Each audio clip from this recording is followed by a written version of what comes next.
Hi, students of Sioux North.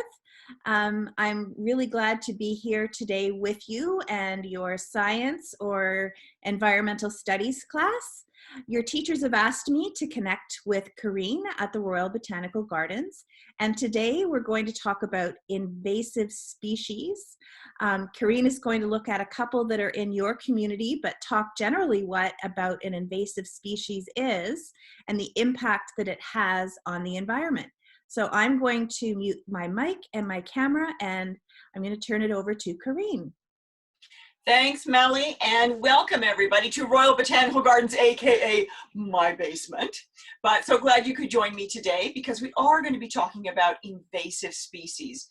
And in this area where I am, there are quite a lot. So to give you an idea where we are in relation to each other, in case you don't remember, that's where you are. There's Sioux Lookout North. There's your high school. And then I'm just going to click here, and we're going to go back. But what I love about where you are is that you've got some wonderful forests, some wetlands all around you. And some of those things that I'm going to be talking about will relate to where you are and what's in your locality. So keep on going, gonna just a little bit further, just a minute, and my mouse is deciding that it's gonna go on a little holiday. Okay, so just bear with me. There we go. So you are that red dot, and I am going to be a little yellow dot right there at the southwest tip of Lake Ontario. And this area, as you can see, has not got quite the variety or a bounty of forested land that you have. All these areas here that are lighter green, those are all farms. And and the darker areas are where the forests are. So where it's very spread out and very thin. The grayer areas that you see are going to be the cities. So here's Lake Ontario right here, Burlington up here, Hamilton down here, and here's Hamilton Harbor. And we are on the southwest tip of Lake Ontario. Royal Botanical Gardens is this area of green right here. And we're known as one of Canada's biodiversity hotspots. And that's because of the incredible variety of natural lands that we have here. We're on the southern edge of the mixed forest. We're on the northern edge of the Carolinian forest. We have wetlands, we have tall grass prairie, oak savanna. And because of that, we have a huge level of biodiversity here, a huge variety of plants and animals. But we are also very close to a lot of cities, to major shipping traffic, to farming and a lot of recreational facilities, a lot of recreational places. So it means that there are a lot of things, a lot of animals and plants that can join in our can come into our area and really impact the natural lands. So just to start off with, we need to decide what a native species is. And I've got some turtles here, northern map snapping turtle and a midland painted turtle. These are all native to where I am. There is a species of painted turtle that's very close to where you are. But when we talk about native species, we're talking about species that were here long before any humans were here. So these species have been in this area for thousands and thousands and thousands and thousands of years, and they have sort of created or they are in that little ecological niche that suits where they are. This is a great example of a forest that's got all sorts of native plants in it, including mayaples, different ferns, skunk cabbage, and then, of course, Ontario's provincial flower, the trillium. But there are lots of non-native species here. And the painted turtle, as we know, is a native species. And this native species that's in my area is this orangey colored area here. But where you are, you might just be on the sort of northern, or just the northern edge of this turtle. And this is the western painted turtle, slightly different, hasn't got the red lines on the neck, but it's got a lot more red underneath. And you can see the range of the western painted turtle right across. And with the changing climate, slowly but surely, that range might go a little further north. So you never know what you might see. These are both native species. They have been in this range for thousands and thousands and thousands and thousands of years. But there's also a non-native species, and this is called the red-eared slider. This, however, unfortunately, is very common in pet stores. And it, though, has escaped or been moved out of its native range, which is this yellowish area here, into all of these areas of the United States and into these areas of Ontario. And you can see where there's little black and white dots, that's where they have sighted this turtle. And it's even up here in the northern reaches of Lake Ontario. It won't be long before it also makes its way through the watersheds and possibly to north of Superior. So it's a very adaptive turtle, and it's also very aggressive. And that leads us to the next part, is that when do non-native become invasive?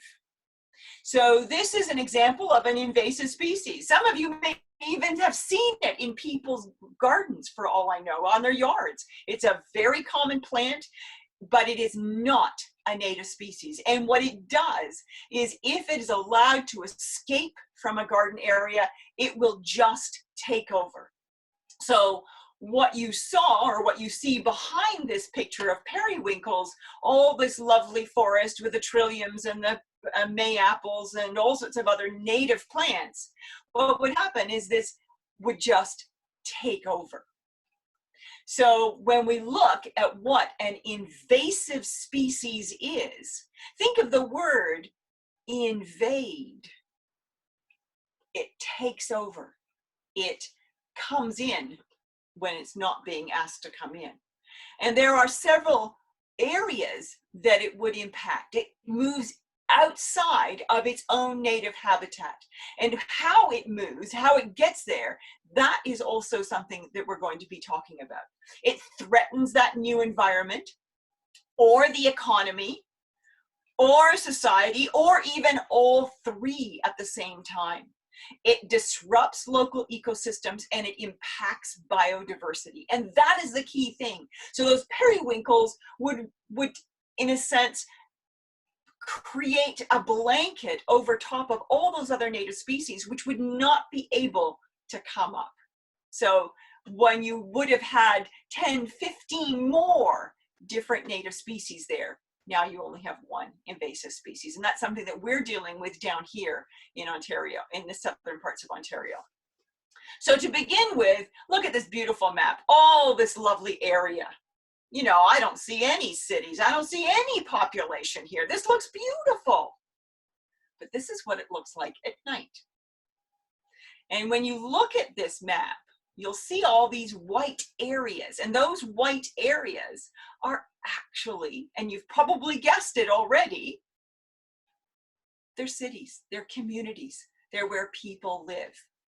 And when you think of how much, when people take over or they invade an area, perhaps humans may also be an invasive species. But that's something that you can think about and talk about maybe later on. So we're going to look through those three different levels: threats to the environment, the economy, and society. And then we're also going to take a look at some invasive species that are relevant to your area. So first of all, let's take threats to the environment.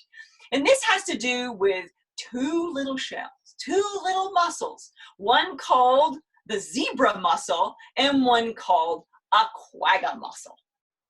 And you can see that they have just taken over. But what also is very important, look where they're going up to.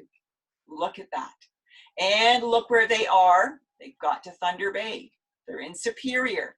And what happens is that these mussels travel along our waterways. Look at that in all the rivers in the United States and along our river systems here in Ontario.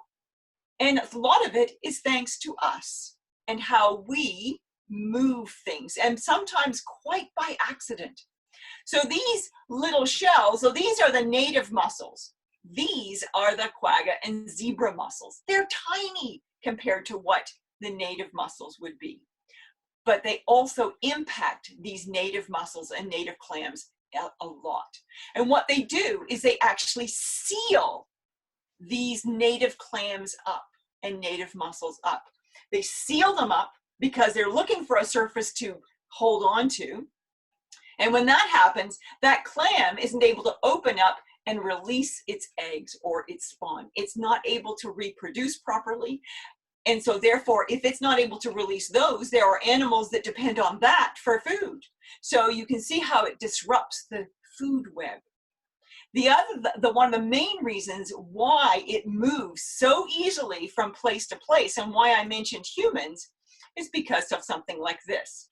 So what happens is when we don't clean off our boats, our boots, things that we've left in the water where there might have been these zebra mussels, they just hitch a ride to the next place. How did they get here? They got here because as boats, as big ships were coming from Asia and from other places, they would, in their ballast, and ballast is that area of the boat that they fill either with mud or water, and it helps the boat either go up or like raise, get lighter or get heavier. And when they get to their destination, they release the ballast, and that goes into our water. So that's very often how aquatic species will get into our area. So not only do they impact the environment, but they also impact the economy. Here's another one that impacts the economy, and this is called milfoil. And you can see that it creates this mat of vegetation.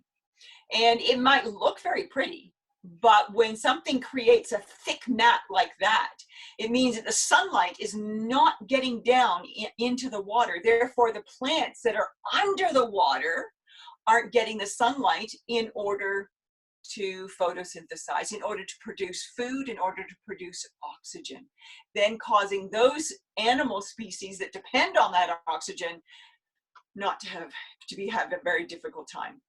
And like the zebra mussels, it also moves thanks to humans. So people, if they don't clean off their boats, it will, and that means completely, because even just a little bit will allow it to be invasive. And you can see how difficult it is when it is around. So it is a big threat to the economy, because if you are a sport fishing place and you've got this milfoil, it's big trouble. And this is actually a scientist trying to do some research, and also big trouble. One that you may have heard of and you may recognize is this one, and it's called the emerald ash borer. So what I'm going to do is I'm going to switch and just show you an emerald ash borer. Let me just get this thing over here. Okay, so I've got that right here. Let me get a little closer. So we've got an adult and a larva there. So there is the larva. I mean, there's a larva, that long thing right there, and there are two adults right there. It's not the adults so much as it is the larva that is the most destructive part. The adults are how it moves from one place to the other, but it's the larva that actually causes the most damage, because what it does is it bores into the wood, and it creates these what are known as galleries. They are little tunnels or pathways that this larva has gone through, and what it's done is it's interrupted the phloem and the xylem, which are the tubes in the trees that allow the water and the sap to move up and down the tree. If that can't move up and down the tree, providing water and nutrients to the leaves, no food production, and the plant ultimately dies. So, and this beetle will move from place to place. So the way to tell is you look at ash, because it attacks ash more than anything else. And you can know that you've got them because it has a D-shaped hole.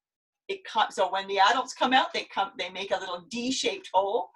And there have been tens of millions of ash trees killed so far, and more to happen. It's happening all the time. It started with, again, wood being brought in on a shipping crate from Asia, brought in, and it started in Ontario and Michigan. And that was 2002. 2014, look where it is. 2018, look where it is. So it is spreading. Wherever there are ash, it's spreading. It doesn't necessarily mean that it's gone up into this area of Ontario, but if there are ash, it will gradually make its way there. And ash is important for several reasons. Number one, it's very important habitat for a lot of species of animals, especially things like butterflies that the caterpillars are the ones that are going to eat these leaves. But it's also a very important tree for other species that depend on those caterpillars. So it's all part of that food web. It's also very important for us. The wood has a lot of strength, but a lot of flexibility. So it's used for wooden bats. It's used for bows. It's used for tool handles because it's so absorbent that it's a good shock absorber. Then the third one is threats to society. And this is where it's a plant or an animal that sort of says that is around, but you may not want to go where that is. So it prevents you from enjoying a particular area. And the plant that I'm talking about in this picture is these great big tall things. Now they aren't where you are yet. We've seen a couple of specimens, we've seen a couple of plants at RBG, but it's a plant that we're always watching out for, because this plant is called giant hogweed. And you see how tall it is compared to this man. But if you get any of it on your skin and you are in the sunlight, this is what happens. It causes these incredible blisters. So the sap within the plant causes a lot of really bad blisters. So, you know, if there's giant hogweed, people aren't going to go to that particular area. So if we look at the boreal forest, there are some of those and the thing is, it's just a matter of time, unfortunately, depending on what the climate does. So if we look at the boreal forest, and I found this a very interesting map, that there are in the boreal zone. So this is this boreal zone, huge area from Quebec all the way up here into Alaska as well. There are 1,180 non-native species. But of those non-native species, not all of them are aggressive enough to be considered invasive. But what I also want you to look at is look where there are non-native species. And most of these areas are where you've got communities. So where there are communities, and that's those black dots, are the cities. So where you've got cities, that's where you've got more invasive species than anything else. Look at this area right here in Ontario. And over here, look at Newfoundland and Labrador. So big area. So here we've got Montreal, Quebec City, Trois-Rivières. So, you know, where you've got lots of people, you've got invasive species. One of the invasive species that is actually very common in an area just below where you are, and I'm going to go back here to, my map because I wanted to show you where it was. So I'm going to go out here because it's actually it's very close to where you are. And it's right here. So this invasive species that I am mentioning has been found in Wabigoon, has been found in Dinaric, and I'm going to say it wrong, and I really apologize. Also been found in Dryden. So any of the waterways in this area, and look at, you're just down the road. So it's been found in these particular waterways, in these particular areas right here. And that is this plant. And it's called European frogbit. Cute little name, but just like the water milfoil, look at the mat that it creates. It is absolutely tight. So imagine, how is that sunlight going to breach that? How is that sunlight going to go down? And these are not very big. I mean, these plants aren't like, the leaves are just maybe a little bit bigger than your thumb. So you can imagine how, you know, and it's going to get very packed. How did it get here? It was an ornamental aquatic plant. People brought it in because they thought it would be nice. And that's the other thing that happens, is that, you know, they'll bring something in maybe for the ornamental garden trade or aquatic plant trade or pet species, but they'll bring it in. So sometimes it's by accident, sometimes it's on purpose. And if it gets out, if it is released somehow, if it finds its way into the natural watershed, the watersheds, then it's just a matter of time.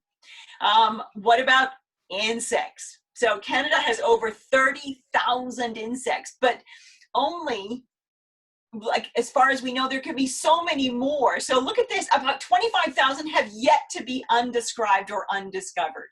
And about 40% of those are in the boreal forest. So look at the number of insects that are in the boreal forest. Now, look at the ones that are non-native. Of those, about 1,650 species are non-native. And then we look at the boreal forest. About 710 species of those are in the boreal forest. 43% of those are in the boreal forest. So there are a lot of insects that don't necessarily belong, but it's just because of how things have moved along. So here is a picture of an insect that we're going to see in a second, called the European spruce sawfly. Sounds really terrible, but look where it's been in Ontario. We've got it down here, so we've got it where I am, just like you've got it close to where you are if it isn't there already. Look at all the places that it's been. And this is what it looks like. So there's the caterpillar, and there is the fly itself. So European spruce sawfly. And what it does, it defoliates. It eats all the needles completely, gone.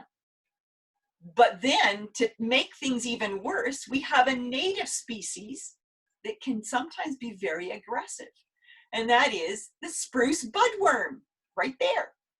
So between the European spruce sawfly larvae and the spruce budworm, it's causing a lot of problems, or it has caused a lot of problems for spruce. Things are a little bit better, but it's also a bit of a problem. Earthworms. Now, people think in their gardens, earthworms are great to have, but in the forested area, they're not. And even in our own garden areas, they're not. So in natural lands, you know, in the natural lands, they're not sort of the natural land's best friend. There are 25 species of them, but 19 are non-native. People have brought them in. Perhaps even when they've gone fishing without even realizing it, they've let those worms go. And those aren't native worms necessarily. In the boreal forest, 10 of those are non-native. And the problem is that these worms really do cause problems, both with the chemistry and the physical properties of the soil. It takes away, or it disrupts, the mycorrhizal fungi, the little hyphae of the mushrooms that go down, that work together with the trees to provide nutrients for those trees and for themselves, for the mushrooms themselves, for the fungi themselves. It takes good nutrients away from the forest floor. They really do cause a problem, unfortunately. And the other one that's happening right across Canada, and unfortunately There are two things. These are two different fungi, but this fungi that attacks the little brown bat and a couple of other species of bats, it causes respiratory problems and it can wipe out a whole colony in one season. And how that came about was that someone was climbing in Europe where this fungi was also from, where it's from, but the bats there had a way to deal with it. There was a natural immunity to it. So they didn't succumb to it or they didn't die from it like our own native species do. So, but when that person, they obviously went into a cave where those bats were that had this fungus in Europe. When they came home, what they didn't do is they didn't clean themselves off carefully enough. They didn't wipe their gear down. So when they went into a cave where there were bats, guess what? That fungus was there with them as well. In 10 years, across Canada, the bat numbers have declined by 90%. These are endangered species. Yeah. Another disease that's happening is called a chytrid fungus, and it causes it can cause very fast death with all sorts of amphibian species like the frog. And you will find all of a sudden there will be dead frogs all over the place. Don't know if it's north where you are. I know the northern leopard frog is as far north as you are, and it might be there, but I don't know where, and I don't think it's got that far north yet. So hopefully it won't get that far north, but it's another one that the potential is there. So for Royal Botanical Gardens, there are lots of non-native species. We have approximately 1,100 plant species, and of those 1,100 plant species that are on our property, 350 of those are non-native. So 30% of all the plant species that we have on our property are non-native.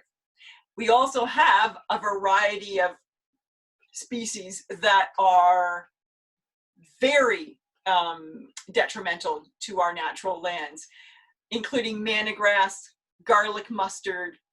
Garlic mustard, by the way, I went out and picked some. Here's some garlic mustard. Right now, this is when to pick it because you can make pesto out of this. Honeysuckle, a certain species of honeysuckle, broom grass, common carp, and the one that you see here is Phragmites. And it's the one with the very sort of feathery tops on it. Looks lovely, but can just take over. And the problem with a lot of these plants, like the periwinkle, like the frogbit, like the European frogbit, it just takes over. It becomes what's known as a monoculture. You don't have that diversity of plants, you just have one. And if an area is going to have good biodiversity, if it's going to have a good, healthy ecosystem, it has to have that variety of plants and animals. So the carp is our story that really does give you a really good example of what an invasive species is. So I'm going to very quickly go through the 5 things that makes an invasive species an invasive species. And the carp is an excellent example. It was introduced into our area, and that will be a story for another time, but as you can see, it came into this area in about the 1870s, but I'll go into the history of that a little another time. First thing is that an invasive species has an incredible reproductive rate. This is a female carp. These are her eggs. She will lay as many as 2 million eggs at one time. That's pretty good odds for your young surviving. The other thing is that they will take over. They will absolutely take over, and they will outcompete for all sorts of resources. So here is our lovely marsh, and it looks very nice indeed, all these plants here, but watch what happens as we go along. The plants start to disappear, and it's because of the carp. The carp are just are like underwater piggies. They roil around and uproot the plants. So you lose the plants, you lose that ecosystem, and there they are. The plants, most of those plants are gone now. But we're doing something about that another time, a story for another time. Carp also will live in very disturbed areas. They don't mind that the water is warmer. They don't mind that the water is cloudy. They don't mind that there's lower oxygen in the water because of what they've done. They like that. That's just fine with them. There are so many of them, as I said, they outcompete for everything. They just take over. And lastly, they're really hard to kill. We can't kill them. We can't get rid of them where we are. All we can do is exclude them from our area. They don't have any natural predators where we are. They get to be so huge that even some of our larger predators won't even go for them. So a carp is a good example of an invasive species. It's a good example because it produces a lot of young that grow fast. It can change a habitat, but it changes with that habitat. So it's very adaptable. It doesn't mind low oxygen or warmer water. It lives in disturbed systems. It eats and lives where it wants. So it outcompetes for food and habitat. And finally, it doesn't have to worry about something eating it. So very few predators. A carp is a perfect example of an invasive species. So there are lots of things that we can do. This is garlic mustard, and something that we're doing here in our own local area is we're removing this garlic mustard. There are plants, I'm sure, that may have moved up to where you are that don't belong. And maybe even garlic mustard is up where you are. I have to check on my map in a second. But that can be replaced by native species. The only thing is it takes a long time sometimes to remove an introduced invasive species and have the native species take over. There are ways that you can help scientists learn more about where these invasive species are. And that is by using a phone app called EDD Maps. And that helps so you can identify where species are. So look at this. This is where garlic mustard is. So look where it is. It's all the way up here too. And look, it's even up here in Alaska. So scientists need to know where these plants are. And that's something that you can do by going onto that website. Now let's see if I've got that website here that I can show this to you very quickly. Oops, there, hold on.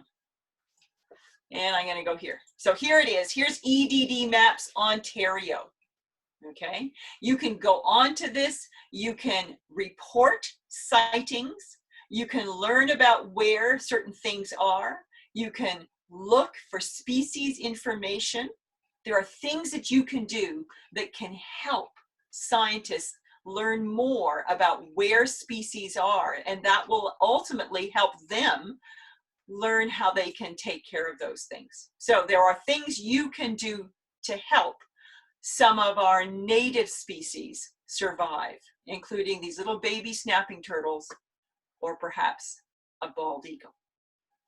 So that's just in the nutshell, that's what an invasive species is, and look forward to talking to you another time about how humans have impacted our environment, and invasive species being just one of those elements. So thanks very much for joining me here today at Royal Botanical Gardens. And Corinne, thank you so much for sharing all this knowledge with the students. I know that the carp story is one of my favorite stories about the invasive species, and just seeing those maps and the impact of where some of those invasive species are is quite amazing. And I think one of the most impactful maps really was that map of the light in the communities.